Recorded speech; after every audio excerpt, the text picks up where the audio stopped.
नमस्ते। सतकम YouTube channel में आप सबका स्वागत है। तो हम लोग काउंसलिंग की बात कर रहे थे। मनीषा नाम की एक महिला थी। वो अपने पति के साथ रहती थी।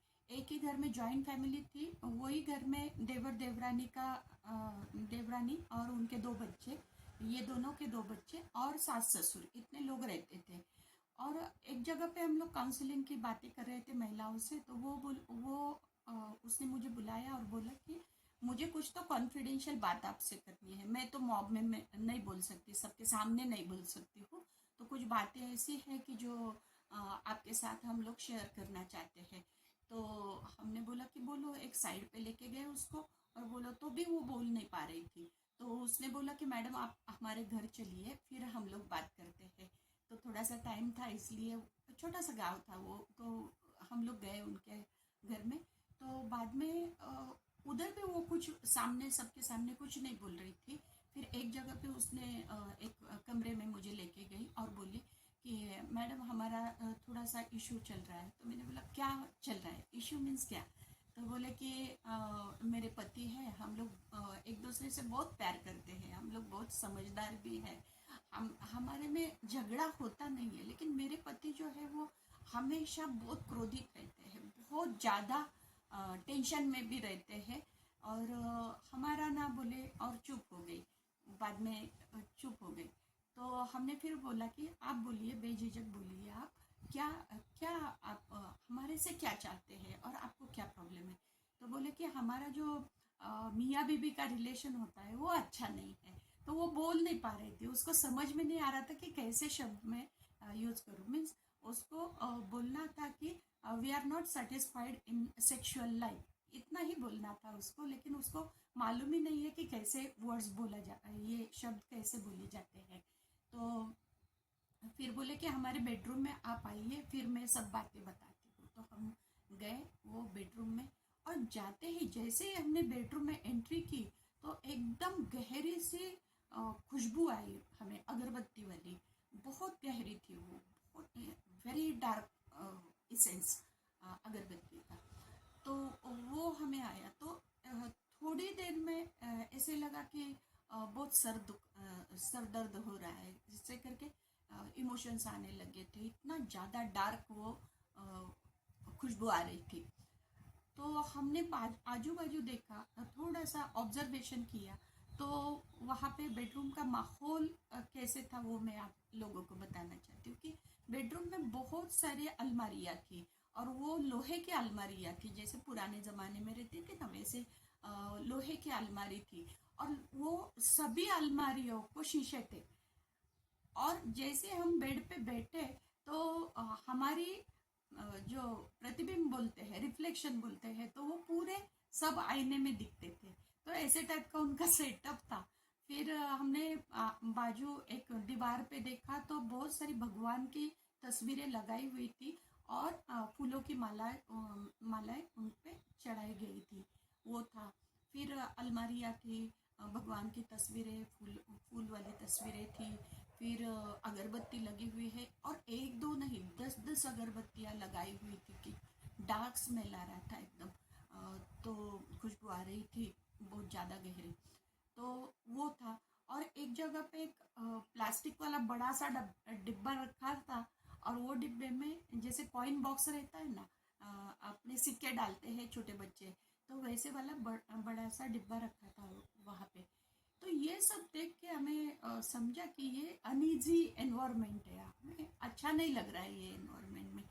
तो हमने बोला कि आपके पति जब काम से आते हैं, क्या काम करते हैं? तो बोले शॉप है उनका। तो शॉप से जब शाम को आते हैं तो उनका दिनचर्या कैसे रहती है, वो क्या क्या करते हैं? तो वो बोले वो आते हैं, फिर फ्रेश हो जाते हैं, नहाते हैं। और नहाते ही बाद में बेडरूम में आते हैं। पहले पॉकेट में जितने भी कॉइन्स रहते हैं वो ये डिब्बे में डाल देते हैं। फिर बहुत सारी अगरबत्ती लेते हैं, खुद को बहुत ज़्यादा सेंट लगाते हैं पहले, और बहुत डार्क सेंट लगाते हैं वो। और अगरबत्ती वाला जो है, तो वो 10-12 अगरबत्ती लेके वो भगवान की पूजा करते हैं। और उधर ही वो भगवान के सामने अगरबत्ती लगा देते हैं।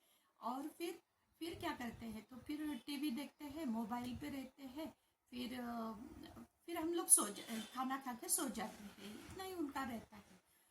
तो हमने वो जो देखा माहौल, तो उनको हमने बोला देखो, तो बोल वो क्या बोल रही थी हमें कि आप वास्तु के हिसाब से कुछ हमें बोलो। तो हमने बोला वास्तु वगैरह तो हमें कुछ मालूम नहीं है, लेकिन ये कॉमन सेंस वाली बात है, वो हम लोग बता रहे हैं आपको कि ये जो आप अभी थोड़ा सा चेंज करो, ये जो भगवान की तस्वीरें लगी हुई है तो वो दूसरी जगह पे शिफ्ट कर दो। वो उतना करो, फिर वो जगह भगवान के लिए रखो, वहां पे ही फिर अगरबत्ती लगेगी ना, जहाँ पे भगवान है वहां पे अगरबत्ती लगेगी। फिर माला भी वही रहेगी फूलों की। फिर ये जो सब माहौल है वो चेंज करना पड़ेगा। जैसे अलमारियाँ, बहुत सारी अलमारियाँ है, शीशे वाली अलमारी है, वो आप दूसरी जगह पे शिफ्ट कर दो, दूसरे रूम पे शिफ्ट कर दो। बहुत बड़ा घर था, जगह भी थी, तो वो उधर शिफ्ट कर दो। एक अलमारी रखो, समझो आपको लगता है कि यहाँ पे पैसे है, कुछ ज्वेलरी वगैरह रखे हैं, तो आप एक अलमारी रखो, लेकिन उसका डायरेक्शन चेंज करो। वास्तु के हिसाब से नहीं बोल रहे कि, लेकिन अपना रिफ्लेक्शन वो अलमारी में, शीशे में नहीं आना चाहिए, इतना देखो। तो मैंने बोला कि ये टाइप का चेंजेस सिर्फ करना है आपको, बाकी कुछ नहीं है। और यहाँ पे आप लगाते हैं तो थोड़ा सा माइल्ड सेंट यूज करो, ज़्यादा डार्क मत करो यूज। ये तो बहुत ज़्यादा कॉमन सेंस वाली बात है। तो उसने बोला कि ठीक है मैडम, वही करके देखते हैं, अभी उतना ही रह गया है अपना। तो उसने बाद में वो सब चीज़ें की, चेंजेस किए। और बाद में 2 दिन के बाद मुझे फ़ोन आ गया कि madam we are very happy and मेरे हस्बैंड ने आपको थैंक यू बोला है, तो आप बहुत बड़े अच्छे काउंसलर हैं, तो बहुत बड़ा प्रॉब्लम हमारा सॉल्व किया है and we are very happy. तो हमें समझ में आया कि वो क्या हुआ होगा, आप लोगों को भी समझ में आया होगा कि क्या माहौल हुआ होगा। और वो फ्रेश लग रहे थे, और हस्बैंड जो थे, पति थे उनके, वो भी बातें करने लगे थे, हंसने लगे थे।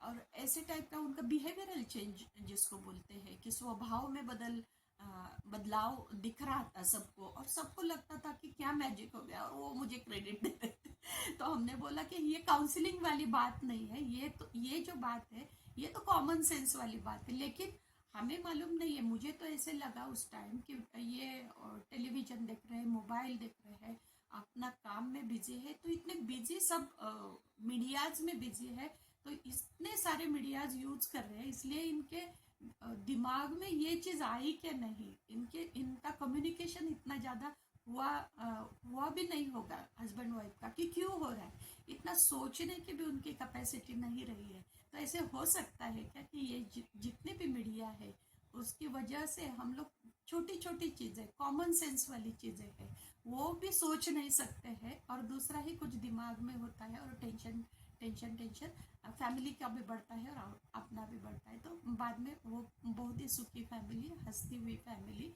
होने लगी, और सब लोग फिर खुशी खुशी रहने लगे। तो आपको ये स्टोरी कैसी लगी, और ऐसे हो सकता है क्या कि मीडिया की वजह से और ये इतने सारे मोबाइल की वजह से अपना दिमाग नहीं चला पा रहे क्या लोग, की इतनी छोटी छोटी बातें हैं, उसके लिए भी उनको कुछ तो दूसरा चाहिए, वास्तु वाला चाहिए, काउंसलर चाहिए, ये चाहिए वो चाहिए। तो आपको अगर लगता है तो हमें कमेंट बॉक्स में लिखिए। तो लाइक करिए, सब्सक्राइब करिए सत्कर्म चैनल को, और आप बने रहिए हमारे साथ। नमस्ते।